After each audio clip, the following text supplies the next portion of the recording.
around and disregard it. Strip you off the ground, show you what heart is. Standing strong and proud, nothing can knock it. Let's get it started, it's the hardest. Talk around and disregard it. Strip you off the ground, show you what heart is. Standing strong and proud, nothing can knock it. Let's get it started.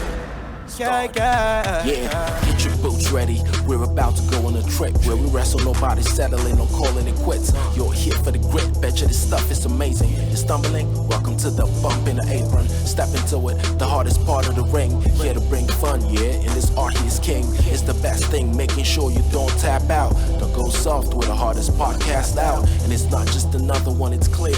Off the rest, in this content, none contest. Take the nonsense off the steps. You know it's nothing but pure gems when it's coming off the chest. Get it? Now it's time to sit and relax. Get your mind blown away, ain't no skipping this track. Have you paying more attention, no listening gap. Get everything I ever wanted, no giving it back. Ooh, what's up, everybody? Welcome to the Apron Bump Podcast. I'm your host, the hardest part of the ring, Kyle Bird. How are we doing today, folks? How's your week going? How's everybody's blood pressure? Have you gotten your blood work done recently? I hope so. How's the chlamydia doing, Matt?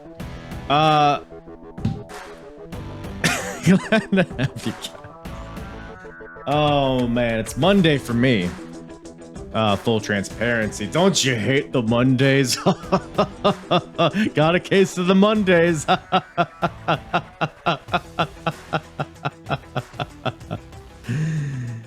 Hey, I got a hat question. Hat. H-A-T. So I got, like, first of all, so I don't wear hats usually, right? Mainly because I have an abnormally large head. It's a pain in the ass to find. You can't just go into a store and find a hat for me. You got to go to a fucking warehouse and go into the bowels of the building and some guy unlocks the thing. Yeah, it's a whole process, right? But I did stumble upon a hat. It's a Stone Cold's Broken Skull. You can see there, maybe it'll focus, maybe it won't. There we go, you can kind of see it. When I was out in California, went to the brewery itself. It was a fun old time, but here's my question. How are we wearing hats today? You know? Like in the 90s, it was like firm on your head to the side or backwards. And then, like the mid 2000s, like the MySpace era, everybody was wearing it like kind of like a yarmulke, like on the back of their head, and then Rob Dyrdek. You know what I mean? But like now we're like, what are we? See, I'm on YouTube here. I'm trying to figure out, because I always feel like it looks wrong. Like I feel like I'm wearing the hat wrong, right? Just a snapback, nothing crazy.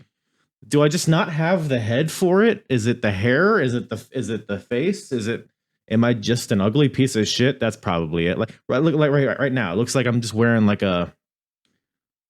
what rugby players wear when they're one concussion away from death. Like those helmets. It looks like what I'm wearing. Like I feel like I was gonna be like, well, maybe I'll bust out the hat for the pod today, but I feel like that, like I put this hat on silly here sideways. I feel like that looks more right. I'm not gonna be a hat guy. Stupid hat. Fucking hats. I bought a fedora for prom, by the way. Have I told this on the By the way, this is gonna be a very free balling episode. We got some questions I'll be answering here. But we're just hanging out, man. Sometimes we just need to take a step back and breathe and let me coddle you guys in, give you some kisses on the neck, and just we talk a lot of old school wrestling. Sometimes we need a break. We'll talk some old school wrestling today. We'll talk some current wrestling. We'll talk some general hullabaloo. But yeah. But the fedora is what I'm saying. Is kind of what maybe I think it's the source of my It's just I think this might just be a hat podcast. Maybe we might not even get to the questions. I had to buy a 3XL fedora for prom. You can't just go to Target and get a 3XL, right? You got to go to fucking bignoggins.com and buy the whole bulk thing, right? It's like, and then when I could put a picture up here if I wanted to, but I won't. And the fedora didn't even look good. Again, I didn't know how to wear hats back then either, so I probably wore it wrong. But I digress, Taz. But yes, it's Monday. By the way, quick shout out to old Monday Night Raw. Recording this on a Monday. We'll be hey! Fuck. My cat just pops in like when I least expect it. Dwayne's a SmackDown guy, I think is the problem. But yeah, going to Monday Night Raw tonight, Norfolk, Virginia. What do we got on the docket? Let's pull up the card. What do we got? What do we got on tap for Monday Night Raw? By the way, tonight is the last WWE show of the McMahon era. How many people are fucking tweeting that this morning? Jesus Christ. The copy pasters are out and about. It's still the fucking McMahon era. What are we doing? I understand what people mean with the Endeavor and the percentage of shareholders and stockholders and my urethra and all that stuff. But all right, tonight we got Raquel versus Rhea again. Well, that's not going to be good. Cody Rhodes is here. Whoa. Looks like you're every week Raw. I don't know. Maybe it'll be fun. You got Gunther celebration. Maybe somebody will interrupt. Maybe a Chad Gable. Maybe a Jey Uso. Maybe an S.A. Rios. Who knows? But maybe we'll get some fun stuff on the program at Monday Night Raw. But by the time you're listening to this, you would have probably already watched or at least have heard about. So, but yes, that's all I got going on. Why don't we get to some questions, huh? Appreciate everybody for submitting your questions. And it was kind of a last minute thing. It was kind of like, let's get some hard questions. It's been a while. I think it's been goddamn almost a year since I've done this, right? So long overdue. And like I said, we got some current day questions, some retro wrestling questions, some outside of wrestling questions. And I think it's best that we start off with maybe the most hard-hitting question. Probably gonna be pretty controversial. Like I'm probably gonna lose a lot of people after this question. So hopefully everybody understands. But question number 1 submitted by Diego at Frontcart on Twitter. Do you think CM Punk's eyes are green or light brown? They look green to me, but all sources say light brown. I can't say that I've ever noticed his eyes. In my head, I'll Google it after this. I'm going to say light green. He seems like a light green guy, kind of guy to me. Personally, I always forget what color my eyes are. So I'm not a big eyes guy, other than my wife. Big pearly blues. Love you, sweetheart. Let's see. CM Punk's eyes. Is that a Google thing that I can do? I see what you're saying, Diego. They are kind of on the edge of green and light brown. They look more green to me, though. I'm gonna go green. Yeah, I think they're. It's almost like they're kind of multiple colors. It's like the color of a morning shit. You know what I mean? A little brown, little green. So vulgar for no reason. But yeah, that's my answer. Did I answer it? I don't know. Question number 2 from Frank from the Last Minute Wrestling Podcast, frequent guest of the Apron Bump. Go check out my one of my more recent episodes, Bound for Glory 2006 with Frank. By the way, should I plug my shit? I should probably plug my shit before I get going. At Apron Bump on social media. Hey, if you want to submit questions for future Hard Questions episodes, I'll be doing more of these. Go ahead and send them. I won't get them on this episode, obviously, unless you're a time traveler. But we'll get them in the next one. I'll log them in and just follow me. Follow the pod. If you like retro wrestling, cover lots of different timelines. Go to apronbump.com. Go to the episodes tab, and you can see all the various timelines and eras of wrestling that I cover all chronologically. So it's a good old time. Do that. YouTube, give it a like, give it a sub, give me a tickle on the nipple, and put your finger in my belly button and spit in my mouth. Do all of those things. All of it helps the algorithm, I'm sure. All of those things. Rate the podcast, review the pod. Whatever. Let's get to some questions. Let's get to Frankie Boy. Frank from the Last Minute Wrestling Podcast asks, if you were TK, how would you have handled the Punk situation? I assume you're talking about CM Punk. Well, the situation. What is the situation? CM Punk just being a general cockhole. CM Punk being very argumentative, maybe very political, maybe rubbing people the wrong way. I think a lot of it is hearsay, so I'm like hesitant to even give an answer. I mean, at some point, it's like, and I talked about this on my live stream, the Payback live stream, but there's a risk and reward ratio, right? Like Punk, obviously, he brings eyes to the product. They've got a whole show centered around him, and he's a name, man. He's a talent. He's been in this business for a long time. There's a lot of stock in the CM Punk name, but instead of firing, I think firing maybe is too easy of a punishment for CM Punk. Personally, I think to rectify the whole situation, I think it would have been very reasonable and level-headed to actually book CM Punk in a match against Jack Perry in a Taipei death match with real glass. By the way, if you're not familiar, Taipei death match, which I've covered on the podcast, it's an ECW. I don't think it was from ECW. Maybe it was. I don't know. ECW did it. It's when you tape up your wrists and you super glue shards of broken glass to your fists, and then you just hit your opponent about the head until they die. I think you book CM Punk versus Jack Perry in a Taipei death match with Colt Cabana as a special guest referee, with Hangman Page as the special guest timekeeper, and you make this also a 60-minute Iron Man match. And this, by the way, is a qualifier for a eliminator tournament that will culminate at Wrestle Cuck 5 or whatever hell the pay-per-view is that they have coming up. That's how I would handle it. I sent a lot of letters to AEW management, and I feel like this would have been an appropriate solution, but obviously they went a different route. Thanks for the question, Frank. Ashley Clements at Ashley Clement8 on Twitter asks, what is your favorite match from the year so far? That's a very good question. So I'll tell you what I've been watching this year. I've been watching WWE pay-per-views.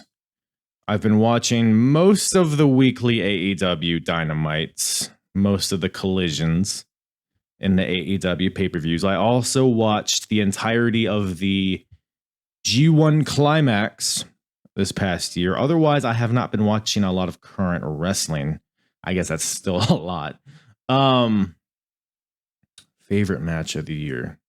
It's kind of cliche, but Cody Rhodes versus Roman Reigns at WrestleMania.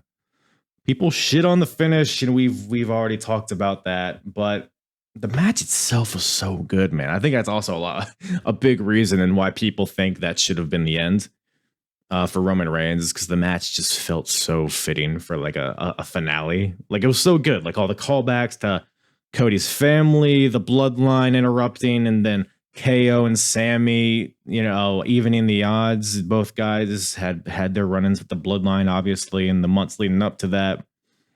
It was just a really good match, a big time feel. Obviously, I was there live, so maybe that enhances my enjoyment of it. But gun to my head, either that or the main event of night one, Usos versus Kevin and Sammy. A lot of people are probably yelling at me to say the triple threat match between Gunther, Drew, and Sheamus. I feel like I need to watch this show back, like on TV. You know what I mean? Because I mean, I loved the triple threat match live. I feel like maybe it didn't come off across as good live as maybe it did on TV. I don't know. I need to go back and watch it. It was a very good match, but I don't think I would put it above either of the main events from WrestleMania. AEW's had some good matches too. The Iron Man, 60-minute Iron Man between MJF and Bryan Danielson. Awesome match. Kind of just spouting out matches that come to mind. Naito and Okada from the G1 finals was fucking awesome too. I don't think I'd put that at number one, but the energy of that match was incredible. Bad Bunny versus Damian Priest. I mean, the crowd energy from that match. You were talking about crowd energy. I feel like that's probably the most important part of a good match is how like invested the crowd is, right? You could do all the technical moves and all the flippity flops and the do-si dos and the callbacks and I'm sorry, I love you fucking dialogue in the match, but at the end of the day, if the crowd's into it, the crowd's into it. And I think Bad Bunny versus Damian Priest might take it, man. I don't know, man. It's between that. It's between Damian Priest, Bad Bunny, and Cody versus Roman, I think. With that, I think if gun to my head, my answer for best match of the year so far is Tegan Nox versus Tamina on main event. So next question we got, if you had to super kick one guest host, who would it be? This is from Thomas Austin at Tom Austin Show. You had to super kick one guest, who would it be? We're talking guest hosts that I've had on my podcast. Probably Justin Credible. Take that as you will. Still waiting on my book. Next question. At Bamber Chatter, Bamba Dave asks, how did you choose your podcast name? I don't know if I've actually talked about this on here. I think I've talked about it on other shows before. I started out with an Instagram. The original handle was at the hardest part of the ring. Like just the Instagram, no Twitter, no podcast, no YouTube, just the Instagram, posting memes, posting opinions, all that stuff. When I was kind of gaining a following a bit more so than I thought. And then at some point I figured, hey, might as well just buy a $50 mic and spew into it and see if anybody listens. And over time, some people listened. So, but the Instagram was the hardest part of the ring. And literally, it probably took me less than 20 seconds to come up with that name. It was just a funny, silly thing. It's like kind of an inside wrestling thing, but it's also like, it's pro wrestling when you see that name. And it's like obnoxiously long. So it's like, it sticks out, right? So I was like, okay, well, I have this Instagram. I might as well make the podcast somewhat related to it. And I was going to call the podcast the Hardest Part of the Ring podcast, but there was already one. By the way, I've had them on my podcast. I've been on their podcast. They're great guys over there. So I was like, well, it can't be the Hardest Part of the Ring. So it has to be something kind of related to the Hardest Part of the Ring. And then Apron Bump just came to mind. It was short, sweet, kind of succinct. It was very round and chocolatey. You know what I mean? So I was like, whatever, roll with it. Then like a month later, another podcast called Apron Bumps started too. So could have just went with the Hardest Part of the Ring after all. But that's really all the thought that went into it. Now, I some parts of me kind of wish I thought more about it. Not really, but like, look, my last name's Bird, right? BYRD.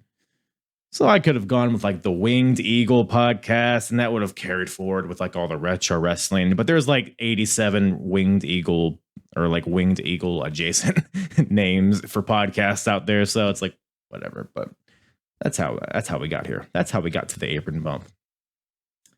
Bama Dave also asks, when planning your weekly schedule show format, what's the easiest, most difficult parts? Well, easiest is what show I'm covering, because everything's chronological. So I have this huge ass spreadsheet of all the timelines, WWF, ECW, WCW, like that's all one timeline. So I got one column of the show, one column of the date, earliest to latest, and then we just roll on that way, more or less, right? Sometimes we switch stuff around, but And then TNA, Ring of Honor, Ruthless Aggression Era, WWE, Progress. That's all chronological, man. Earliest to latest, and then we kind of just stagger every timeline. So theoretically, like I'll get to a timeline every like 6 or 7 weeks. So it's just a cycle. It's easy, right? It's all automated. So that's the easiest part. Most difficult part, as far as like planning the show format and schedule. You know what I hate? You know what I fucking hate about doing this? I hate taking notes. I hate taking notes when watching wrestling. It's a necessary evil, and I've found different ways to make it not so awful. But like, I feel like I don't want to be buried in notes when I'm watching a wrestling show. Throw out if other podcasters listening. Let me hear what you guys do, because I've tried voice to text, but I don't know if I'm just a mushmouth idiot or what.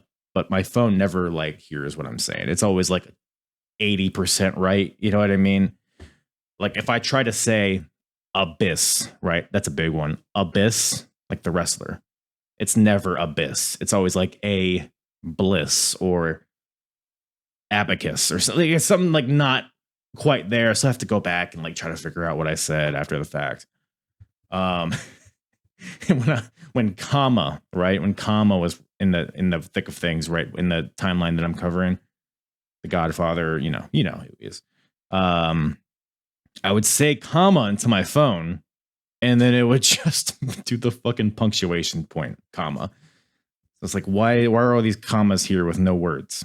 But, and then, I can type it up I have 2 screens here. I can type it as I'm watching. That's probably the best way. But overall, it's just a nightmare. And I have a fucking memory of a goldfish, so I can't just not take notes. So, Dave also asks, which brand of wrestling has been most fun to cover? Well, I think the beauty of not to give a fence sitter answer here, but I feel like every timeline that I cover has its own charm to it, right? And that's kind of why it's so easy for me to stay motivated and to keep pumping these episodes out, is because let's take TNA, for example. If I was just covering TNA, I'd probably get tired of it pretty soon. Same with any timeline, WCW, Progress, what have you, right? But the fact that I cycle through all these different eras and styles of wrestling, different presentations, different wrestlers, different styles, it's like, it always keeps it fresh for me when I'm watching, and hopefully keeps it fresh for you guys listening. So I do enjoy everything in a different way. So it's kind of a hard question to answer, but most fun to cover, what has been. So what I've already covered so far. It's a tough one. I'd probably give you a different answer on a different day, but I might go ECW so far, just because it's such a culture shock. And especially when I bring on guests that aren't too familiar with ECW. It's always a fun discussion on how everything's presented and the flow of things and the cast of characters. And also there's some good wrestling in there every once in a while. So that's always a shit show, but sometimes it's my favorite stuff to do. So, but again, I like everything. I love all my children equally, is what I say. And to kind of piggyback on that, Thomas Austin at Thomas Austin Show, back at it again, asks, if you added a new timeline, what would it be? First of all, I'm probably not going to add any more timelines, but I might add promotions to existing timelines, perhaps. But if we're talking an entirely new timeline, I would probably never do this, but I would love to go back and watch old Japanese wrestling, maybe old G1 climaxes or all Japan stuff, or that's kind of a blind spot for me in wrestling, but I see clips online and stuff of this like 90s Japanese wrestling, your Hashimoto's, your Tenrus, all these guys. It's man, this is exactly what I like in wrestling. Even going back and watching Vader and Dr. Death, guys that I'm more familiar with, but in that setting. I would love to do that. It would just be a matter of how do I, what's the timeline? What's the chronological events? What would be the way to do it? I don't know, maybe a future like YouTube exclusive, or if I ever have a Patreon, maybe it could be on there. But that's something that always has interested me. But I've also thought about adding like PWG to my Ring of Honor timeline, but I think that would just be too much and it would just take forever to get through. I am watching PWG, by the way. I'm not covering it on the podcast, but man, it is early PWG is a little rough ski. The commentary is hilarious though. That's like that's like the best part of it, which is kind of sad. But Bama Dave also asks, are there podcasts you listen to for inspiration to be a better podcaster? I mean, I wouldn't say there's podcasts I specifically listen to for inspiration on being a better podcaster, but I do listen obviously to other podcasts and learn from them. So another one of my interests is like bodybuilding type stuff. Not that I'm a fucking bodybuilder or anything, but hey, I work out sometimes and I love the science of it. I don't know. I like learning new things and like getting inspiration from watching guys. Like if I'm about to go work out or something, like Chris Bumstead or Seth Feroci, Jeff Cavalier, Athlean X. Like there's a bunch of guys that I watch a lot on YouTube. I bring that up because I've stumbled upon like podcast clips like in that realm, like in that genre. One of which, I don't know if it's specifically bodybuilding, but Modern Wisdom is a really good podcast, just like how it's structured and everything. Just listen to an episode with like Phil Heath, who has won a bunch of Arnold classics and things like that. So Joe Rogan's out there, obviously. I kind of pick and choose what I watch or listen from him. Tuesday, like comedy podcasts are big for me. Tuesdays with stories with Mark Norman and Joe List, The Bonfire with Big J Okerson and Dan Soder. Now it's Bobby Kelly.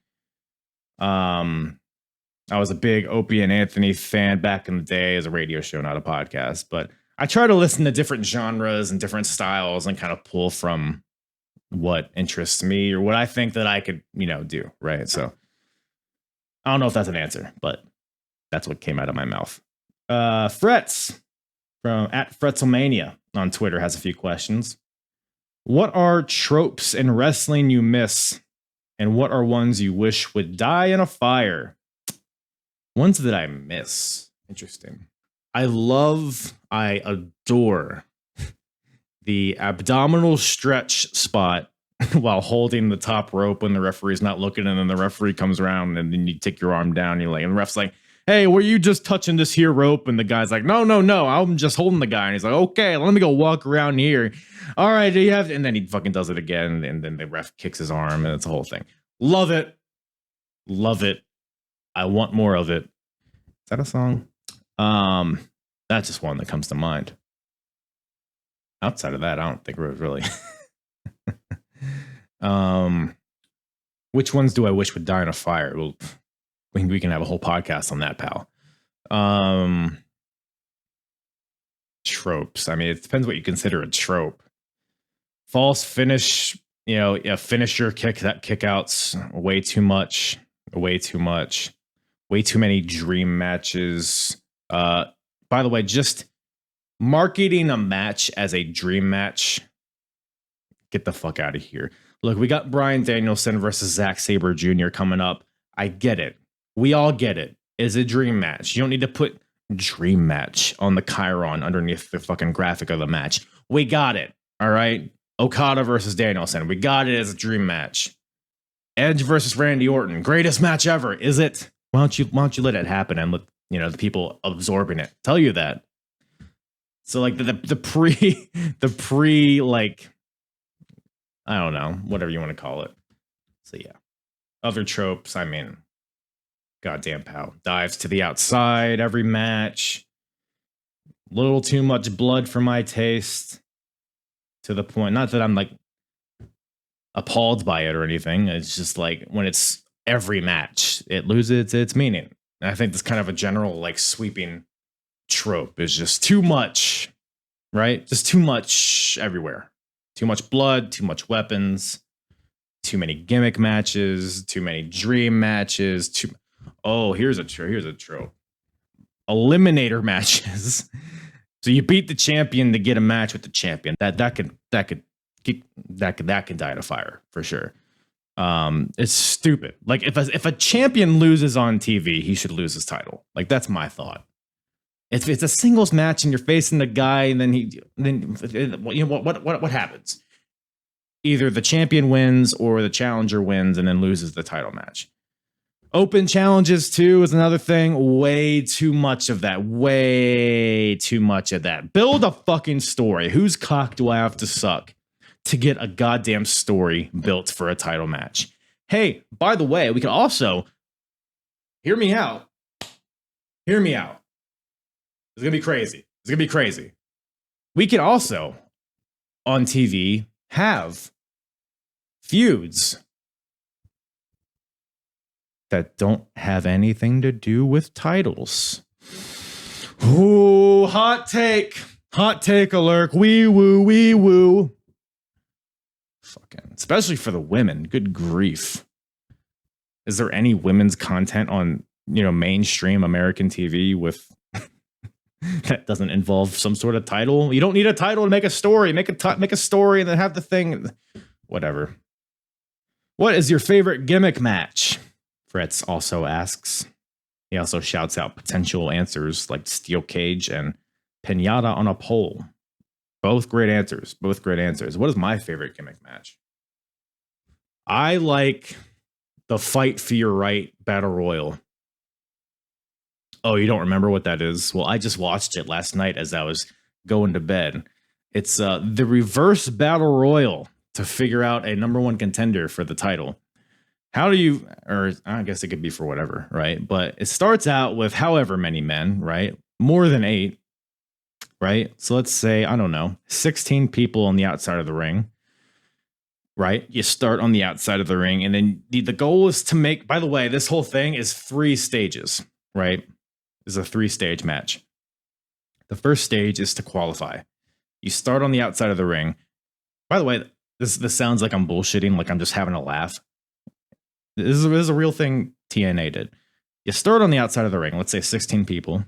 The goal is you have to go over the top rope inside the ring. Both feet have to touch the mat inside the ring.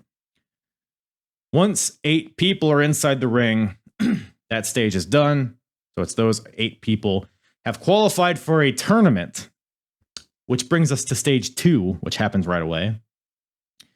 It now becomes an over-the-top battle royal in the other direction. So you got to throw everybody over the top rope. Both feet have to touch the floor. What is this for? It's for the seeding of the tournament. So the first person is the 8th seed winner. Well, actually, no. It's 8th seed, 7th seed. You know how seeds go, right? Until it comes down to 2 people. Then we start stage 3. Becomes just a regular match. The winner of this match receives a bye to the finals. And then you have a tournament, and then the tournament culminates to the guy who won the 3rd stage, and then they have a match, and then Jeff Jarrett wins, probably. I don't know. But that's my favorite game. No, if you want a real answer, though, I don't know. I'm like rattling off gimmick matches in my head, and I'm beginning to think I just maybe hate all of them. Like, but not by like the nature of them, just by how they've been booked recently. And like, again, there's just been too many of them. Like, I used to love ladder matches. I hate them now. There's way too many. Nobody ever tries to climb the ladder to get the thing. Everybody's just jumping off of the fucking origami that everybody's setting up with the different ladders and chairs and thumbtacks. It's like, I don't know, man. But I don't know. A singles match. Is that an answer? I love a good old fashioned wrestling match. Probably my answer. Like, I don't like last man standing matches. They just are plotting. I don't like steel cage matches. I hate the fucking door that you could just walk out the door. Hell in a Cell matches. It's like, whatever, man. It's just a big room. It's not a cell anymore. It's just you happen to be wrestling in a big airy room that happens to be surrounded in a cage. Tables match, ambulance match, coffin match. They all suck, man. Special referee. Viagra on a pole. They all stink. Is there one gimmick match that I like?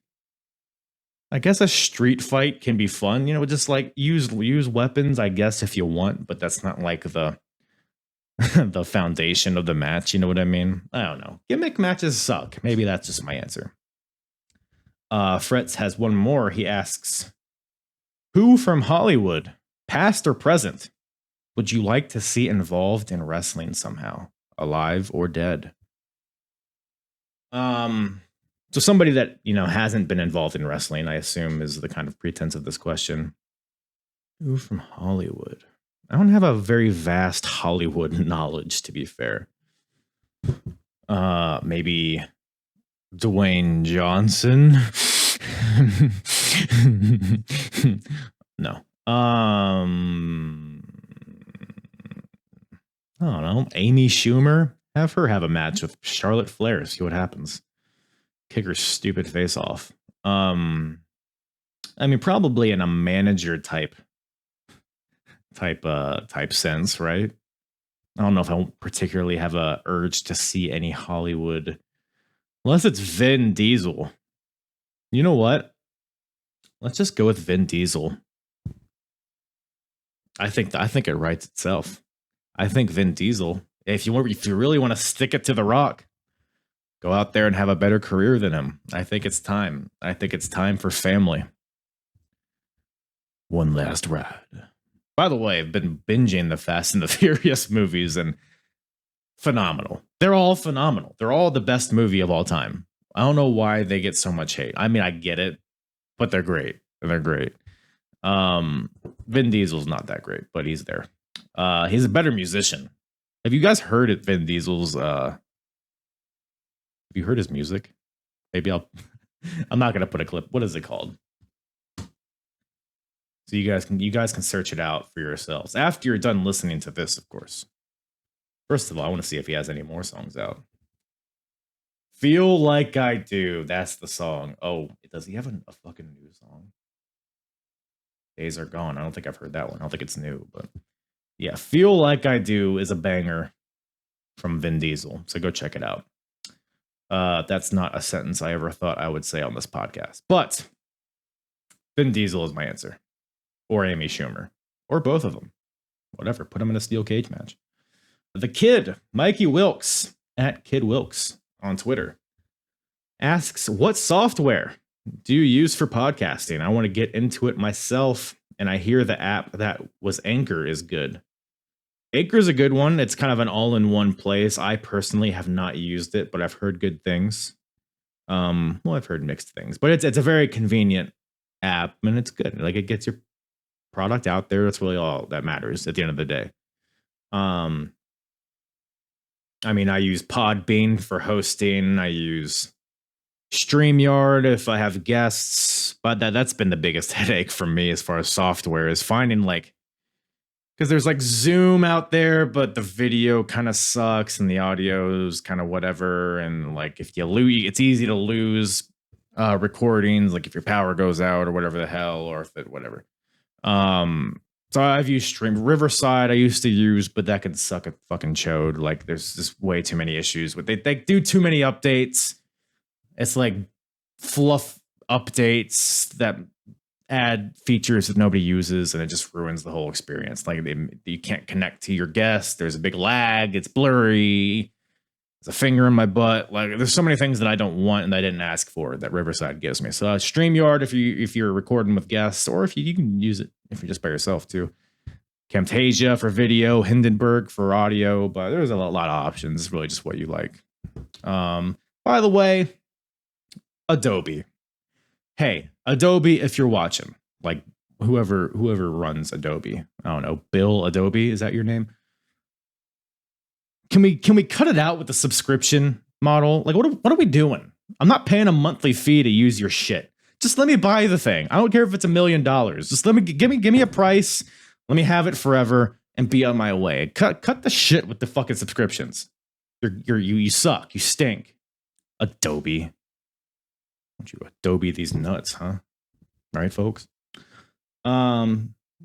Other than that, that's pretty much all the software I use. Matthew Birch chimes in at True Prince of Pro on Twitter. Who is somebody that you feel like is currently under the radar right now in WWE NXT that you think has potential to be a future top star for the company in the next few years? Top star.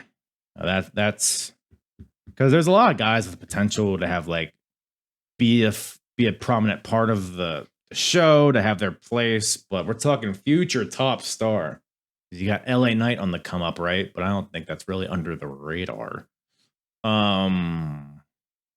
Dude, Angel Garza, bro. Can we do something with Angel Garza for the love of Pete? He's what everybody thinks Andrade is. No, that's Angel Garza. Angel Garza is a star, dude. Banger matches when he was in the cruiserweight division. He has a great character. It's the Lothario character. It's kind of tried and true, but he does it so well. He's a good-looking guy. He can talk. At least put him in the LWO, for the love of God. I mean, Santos is good too, but I don't know, man. Angel Garza's one. Who else? Julius Creed could be huge. Like what they should have done with Chad Gable from the beginning, they have the opportunity to do with Julius Creed. And I think they might because he's a bigger guy. So, unfortunately, that's the majority of the battle. So, Julius Creed's going to be huge. He should be huge. The Creed brothers in general should be a huge tag team if they ever want to, remember that they have a tag team division. What about women? Tiffany Stratton could be pretty. I've said this before. I think Tiffany Stratton, she needs to stay in NXT for a little bit, but I think she's the perfect representation of somebody that is benefiting from NXT because she sucked in the beginning, but she's gradually getting better. Like she's benefiting from the environment of NXT. And I think in time, she could be really good. So Tiffany Stratton's one. I love Lyra Valkyria. She's great. I don't know about top star, but maybe. I mean, she's got a unique character. She's got a presence about her that's kind of missing from a lot of women in WWE, at least. And I love her in-ring style, man. She just moves around like an athlete, which not a lot of those. I'm a huge Noam Dar mark, of course. I think he has the potential to be huge. I love the stuff he's doing with Metaphor, the faction down there in NXT. So there's a couple people that comes to mind. Ilya Dragunov, of course. Again, I don't know if he's under the radar, but goddamn, he's one of the best in the world, dude. So intense. Like I feel like that would translate to the main roster so well too. Like you look at what Gunther has done. Dragunov could not do the same thing, but he could reach the same amount of success as Gunther because they have very parallel styles. In the sense that it kind of goes against the grain of what WWE usually looks for. So those are some names that come to mind. Matt from a pro wrestling podcast with Matt and Friends asks, who do you think has been the most improved wrestler of the year so far and why? Well, Tiffany Stratton, I just kind of mentioned, is one of them. Braun Breaker, the heel turn has added so much to his character. He was so bland and boring before, but now he has something he can sink his teeth into, and I think he could be a powerhouse, like in the literal sense and the figurative sense, on the main roster. If once they have like an opportunity to slot him in somewhere, because like you can't just like, why is Braun Breaker not on the main roster? Like, what is he gonna do right now? You know what I mean? You gotta wait for the time. You gotta wait for a moment. You gotta wait for an opportunity to slide him into something that's meaningful, so that he can, begin to flourish after that. You can't just throw him in cold. So Braun Breaker's one. Tiffany Stratton. I feel like they just don't showcase a lot of people. Am I crazy? I feel like it's like the same 6 people that are on TV every week. It's tricky because like I'm thinking of some people, like I don't know if they've improved. It's more so that they've just gotten more of an opportunity. Like Ricky Starks, like he's always had it. He's just like it's this year when he's beginning to finally showcase it. Hobbs, same thing. Fucking like You know, LA Knight, same thing.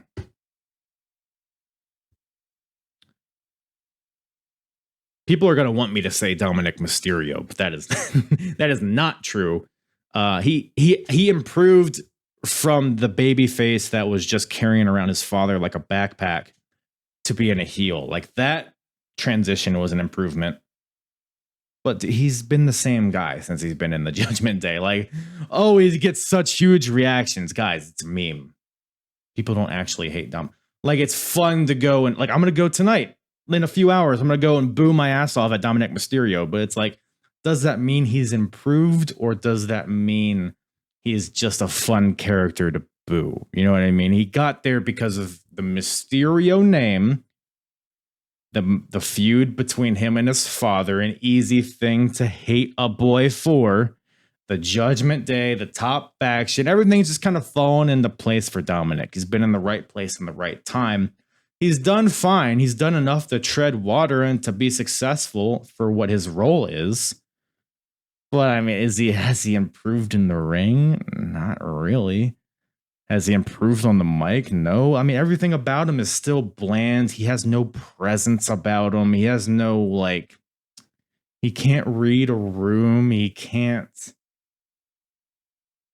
His reactions are bad. Everything's generic and cookie cutter. It's like he's reading off a teleprompter. But he's a fun guy to boo. I'm not knocking him too much, I guess. But once this Judgment Day train is over for him, I don't know where he goes. But I know that's not the question, but that's the people that come to mind. Dave from the RA Era podcast. What's up, buddy? He asks, Snog, marry, or avoid? I guess this is just a polite British version of fuck, marry, kill, but Snog, marry, avoid. Sunny, now current day Sunny, Shelton's mom, and Bertha Faye. Hoo-wee, all winners, Snog, marry, avoid. Well, we're gonna avoid Sunny, especially on the highway. We're gonna avoid Sunny. We're going to, so we got to marry or Snog.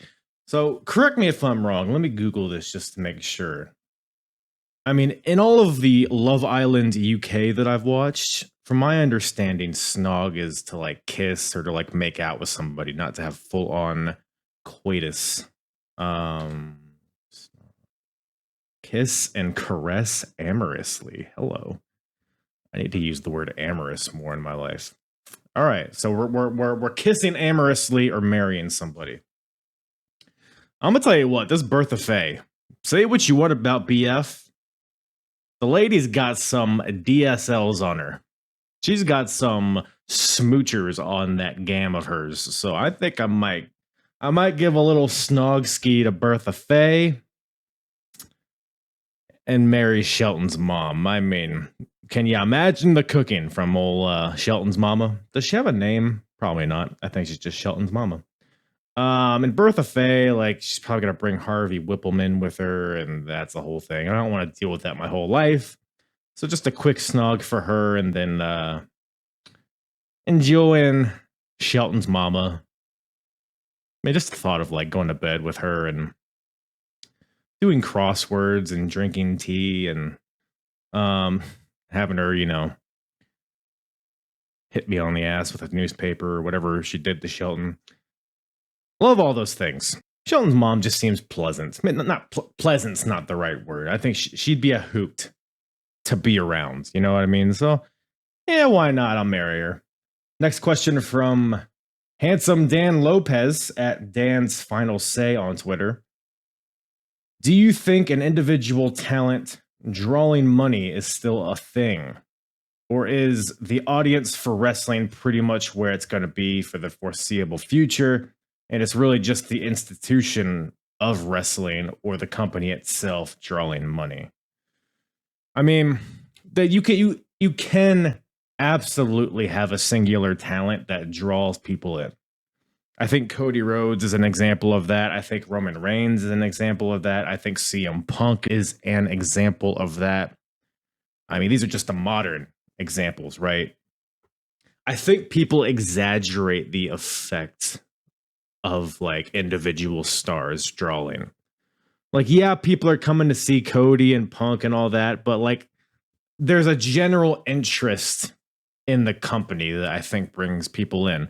And don't get me wrong, those individual pieces are very important. And when you have several individual pieces, that creates one big, beautiful puzzle. You know what I mean? So, like, to answer your question, no, I think for the most part, it's the grander genre of pro wrestling as a whole, in my opinion, that determines how good, you know, a rising tide raises all boats or whatever the hell the saying is. So, but to an extent, yeah, of course, some people will bring in other people more so than others. So I don't even know if I really answered that. I think I said yes and yes, but you know what I mean.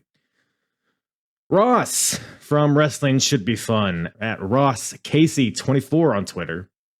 He says, loved your 1995 reviews. Name 3 current day wrestlers who would be a fun fit for WWF, WCW, and ECW in that year. And he says, mine would be Britt Baker as Isaac Yankum's valet, Luchasaurus in the Dungeon of Doom, and Eddie Kingston in ECW. All great answers. So 95. So we're in the peak of the new generation era. We got Diesel as the champion. Got like Shawn in the Intercontinental picture. You got Nitro. Nitro really. I mean, Nitro doesn't start till the end of the year, and at ECW is just a complete shit show. Who would I think? Let's start with ECW. I feel like that's the most niche out of the 3. Who would go to ECW? I mean, John Moxley is an easy answer. I feel like that's just too easy of an answer, though. You know, I don't know why this name just popped up into my head, but I think Pentagon would be awesome at ECW. Like, prime Penta. You know what I mean? Or whatever. Current day Penta. Sure. Like, because ECW is so, like, first of all, it's the atmosphere that makes a lot of it. You know, and Penta with the Cerro Miedo thing, like 95% of what Penta does is pander to the crowd. And I feel like Philly would eat that up. Plus, when you got like the slow introduction of the luchadors, like your Eddies, your Ray. I don't think Ray's there in 95 yet. Maybe, I don't know. But they're kind of bringing that style of wrestling, the lucha style, the high impact, the strikes, all the stuff that Penta does. Plus his presentation, I feel like would set him apart from everybody else. Just the thought of him pile driving people through tables and on concrete floors and breaking people's arms, and just the look of him. Hell, fuck yeah, throw Penta in ECW. WCW, what we got going on in 1995? We got Hogan up top. Not a lot else going on. We got Hogan. Who do I want to face Hogan? Vader's there, Ric Flair's there, Macho Man's there, Johnny B. Bad is there. Very, very interesting. I'm like, my mindset is like, who would have a good match with Hogan? But fucking nobody, because he sucks ass.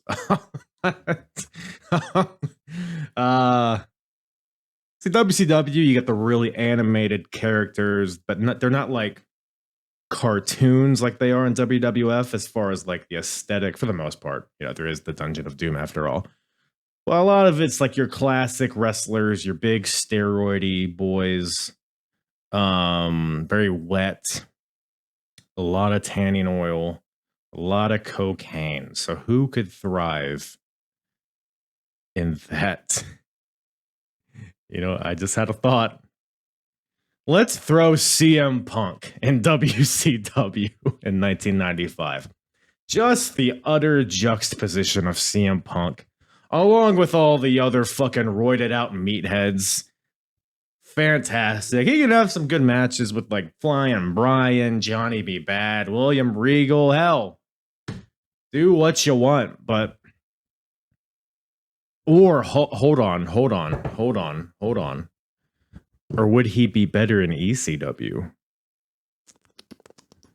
Because if you've been, if you know anything about Ring of Honor and his feud with Raven, or if you've listened to my episodes, like the foundation of that was CM Punk hated Raven for his lifestyle, all the drugs he put in his body, everything he went through.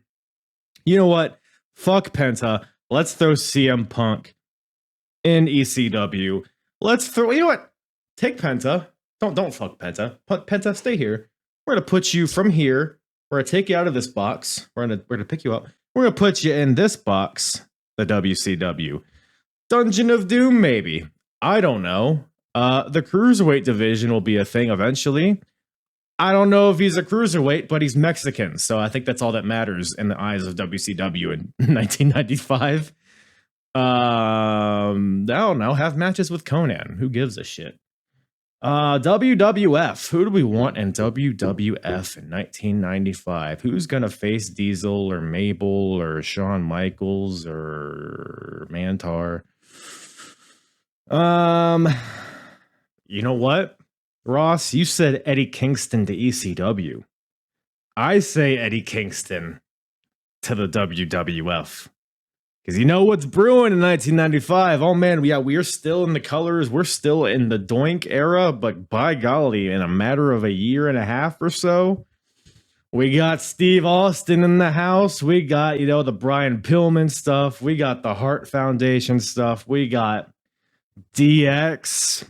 Throw Eddie Kingston in there. I hate to take one of your picks, but I'm going to plop him over here. Throw Eddie Kingston in the WWF. Throw Penta in WCW. And throw CM Punk in ECW.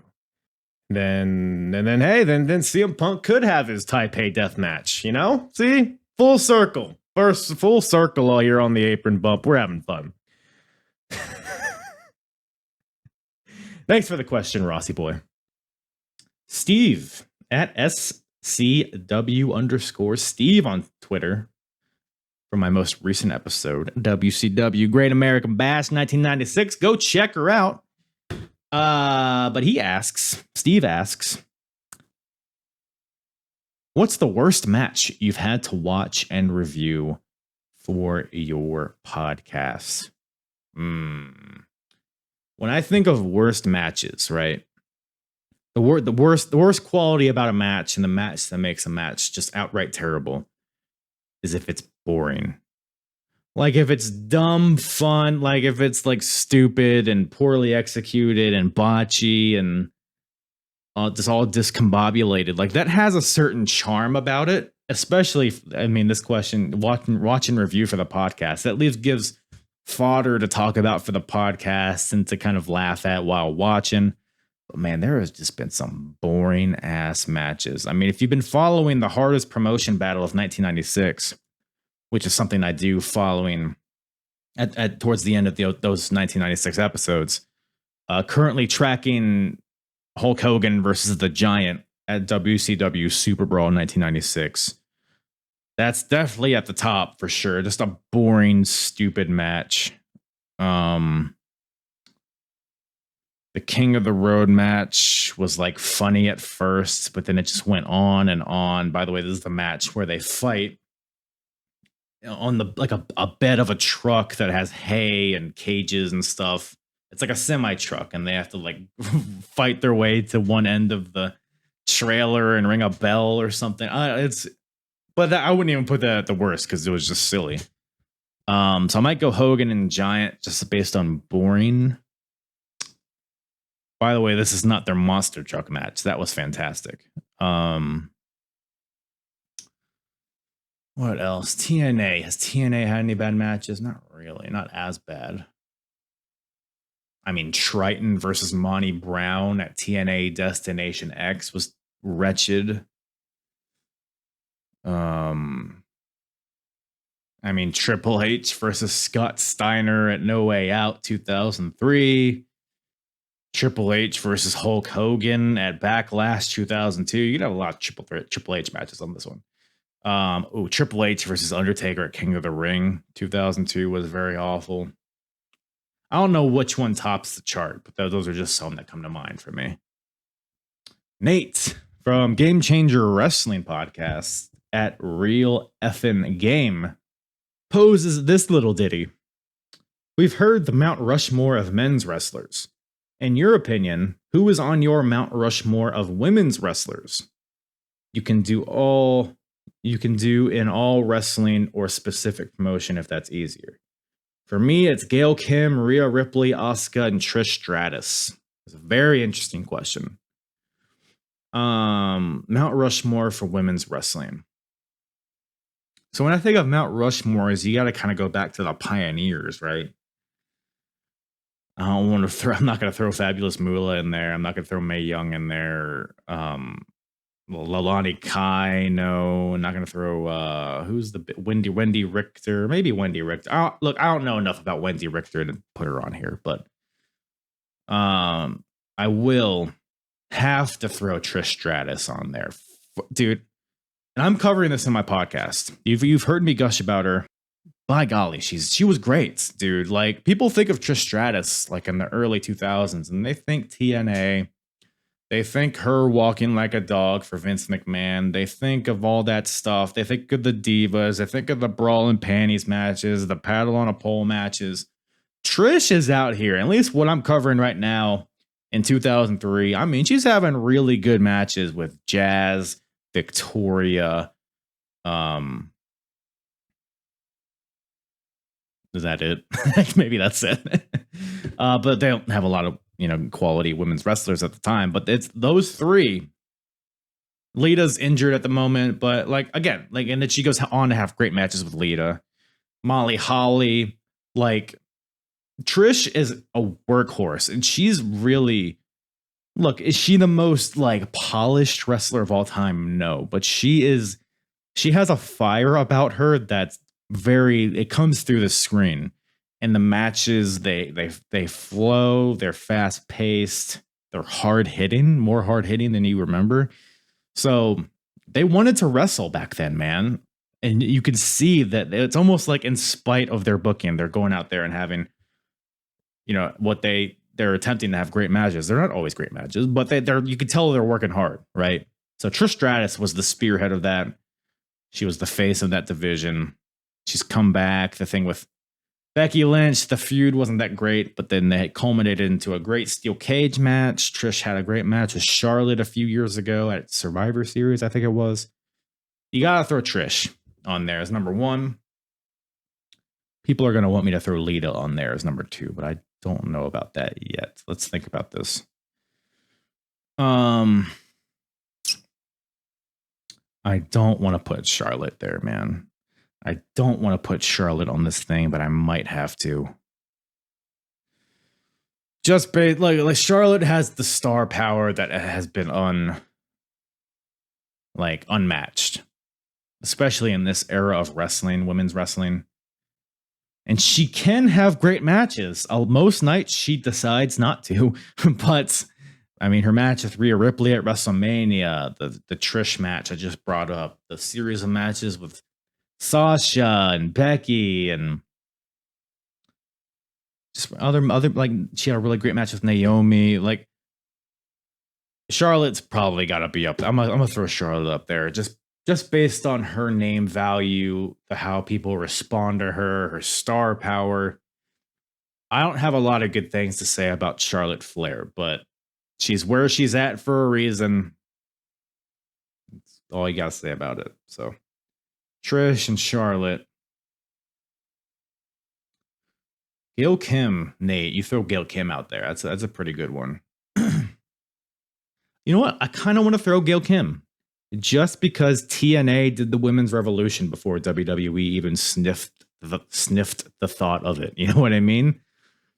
I mean, her matches with Awesome Kong, and I mean all the knockouts that came in and out, and she was just wrestling this past weekend, wasn't she? At Impact 1000. So WWE career didn't end up being much, of course, unfortunately, but I think she was a trailblazer for that knockouts division. And TNA, I mean, to this day, people praise Impact as the best women's wrestling on, at least in the US at this point. So I'll throw Gail Kim out there, sure. By the way, I don't watch Stardom. I don't watch Ice Ribbon or whatever the hell in Japan. I'm sure you could throw all of those ladies up there. I'm sure all 4 of them should be Japanese women's wrestlers, but I'm just not familiar with them. Okay, so bite my ball sack. So what we got? We got Trish, Charlotte, Gail, and Dana Brooke. So next question. No. I'm not throwing Sasha. Yeah, I put Charlotte up there. Not doing Sasha. I think Sasha and Charlotte are in contention for most overrated women's wrestlers of all time, but I digress. Oh, Becky Lynch. You gotta put Becky Lynch up there. I mean, the kind of trailblazed that path to the first women's main event of WrestleMania. People will say it was Ronda Rousey, but you couldn't have had that without Becky, in my opinion. Just the character development of Becky Lynch. Again, more star power, a great catalog of matches and feuds, and just an all-around presence to her that I think is probably unmatched. Maybe her and Charlotte kind of butt heads, and I think that's kind of why they're kind of the 2 top dogs. Can I call women dogs? I don't know. Charlotte, Becky, Gail Kim, Trish Stratus. That's my 4. People are going to be mad that I didn't include Lita. Lita, she did a lot of cool moonsaults. Wasn't that great. Sometimes I just say things to rile people up. No, I loved Lita. I was a Hardy Boys mark as a child. Loved Lita, of course. Along with that, love Lita. I mean, she's top 10 for me, probably, but I wouldn't put her top 4. I mean, her stuff with Trish was great. Outside of that, what was good about Lita? I'll wait. Yeah, so.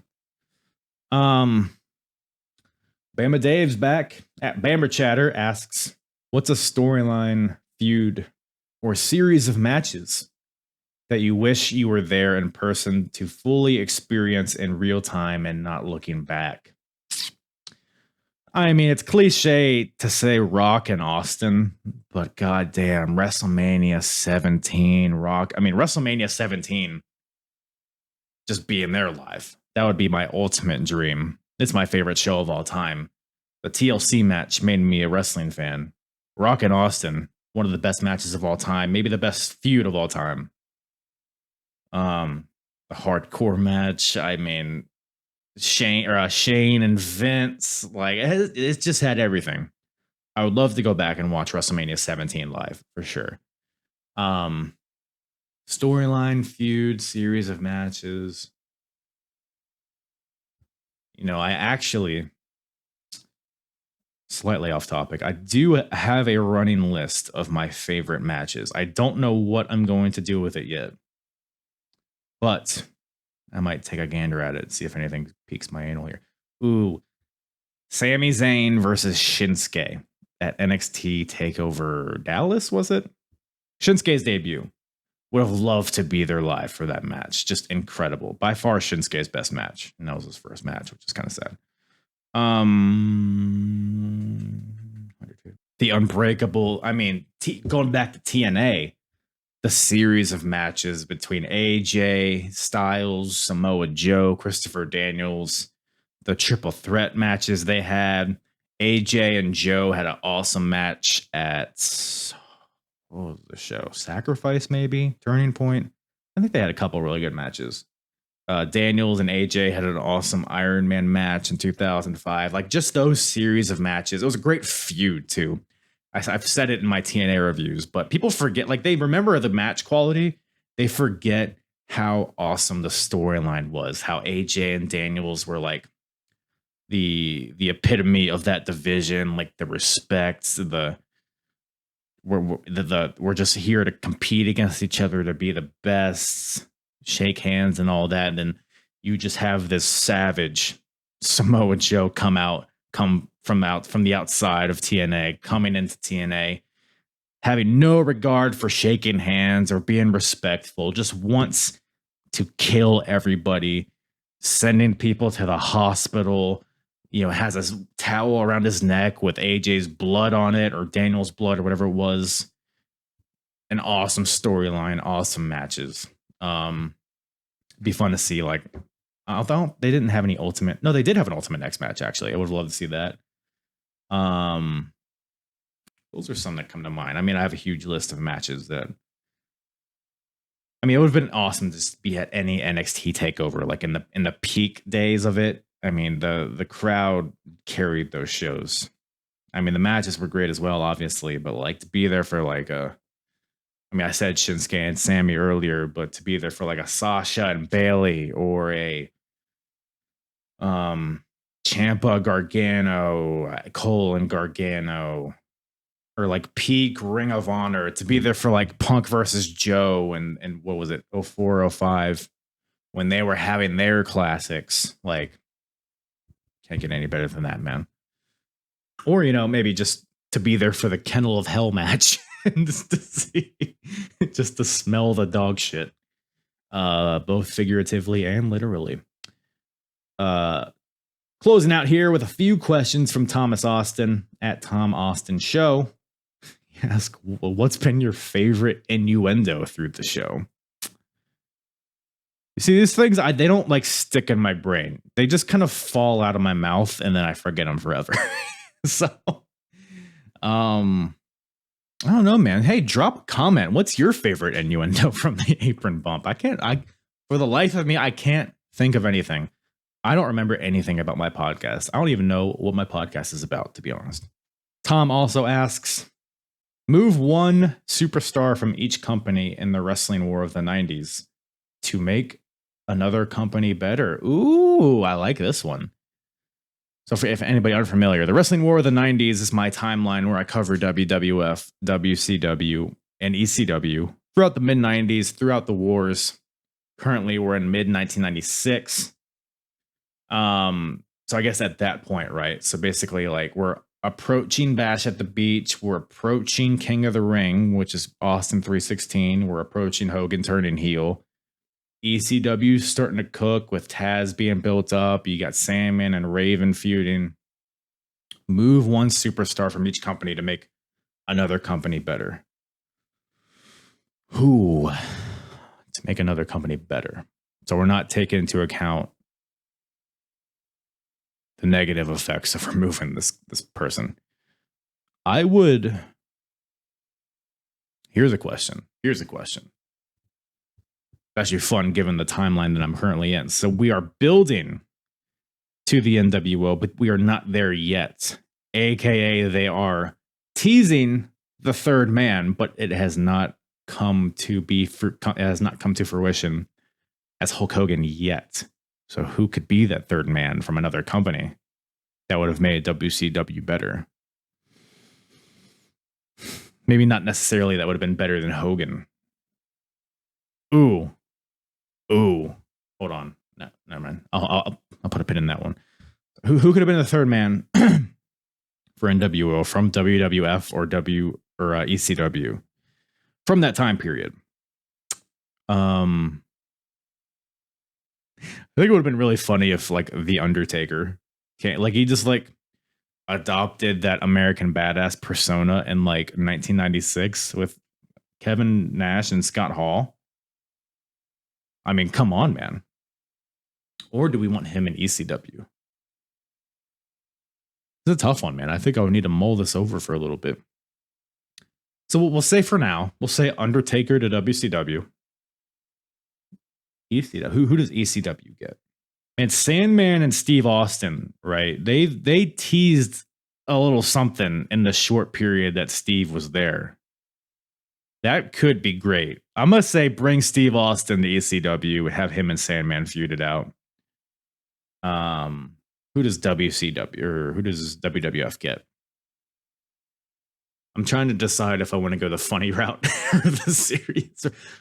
Man, throw Benoit. Ooh, or no. Throw Benoit or Eddie Guerrero in WWF. And have them have the matches with Shawn Michaels, with Bret Hart. WWF at this point is a pretty slim pickings. So they're like dragging that Bulldog feud out with Shawn Michaels. You know what? Throw Eddie Guerrero to WWF. Throw Steve Austin to ECW. Throw Undertaker to WCW. That's my answer. And then throw Hack Myers also to WWF and have him beat everybody and win all the titles. Last question from Tom Austin. Who is your dream guest? Donald Trump. Thank you guys for some. That would be pretty funny, actually. Dream guest. I would enjoy having Eric Bischoff on here and covering some ECW because he shits on ECW at every moment he can on his podcast. So I'd love to subject him to that. Dan Soder, who is a comedian, but he's also a big wrestling fan. I think it'd be a hilarious time with him. One of my favorite comedians. The Bonfire is one of the I think I shouted it out earlier as a podcast / radio show that I listen to. One day, I'll say this, one day, I'm going to have the softest part of the ring on here because she says shit while we're watching wrestling that I'm like, God damn it, I wish I was recording. She's actually pretty knowledgeable about wrestling through me. So as far as wives go, I'll put her up against anybody. But those are some names that come to mind. But dream guest, I'll tell you who my dream listener is. And that's you. Yeah, you listening. I love you. Thank you guys so much for listening. Been a fun old time. We'll do more of these down the road. Like I said, if you didn't get a question in, go ahead and send me one. I'll put it in my backlog right up there for me to answer next time. And do that through all the social medias. By the way, don't know where this southern accent came from, but hey, shout out Ted the Hillbilly Heel. Follow me at Apron Bump on all the social medias. TikTok, Twitter, Instagram, Facebook, YouTube. Do all that. Subscribe, like, rate, review, kiss me on the cheek, slap me in the face, call me a silly boy. Do that. Or don't. Whatever. It's your prerogative, I guess. But thank you guys for listening so much. Thank you guys for listening so much. Just listen a little bit. You don't need to listen so much. Just listen like the normal amount. Appreciate you guys tuning in. More retro wrestling coming at you next week. And with that, I bid you adieu. That's all Daddy has for you today. Take it easy. Sweet dreams. Sweet cream. Green pie. Yeah. I'm hard. It's the hardest. Talk around and disregard it. Strip you off the ground, show you what hard is. Standing strong and proud, nothing can knock it. Let's get it started. It's the hardest. Talk around and disregard it. Strip you off the ground, show you what hard is. Standing strong and proud, nothing can knock it. Let's get it started.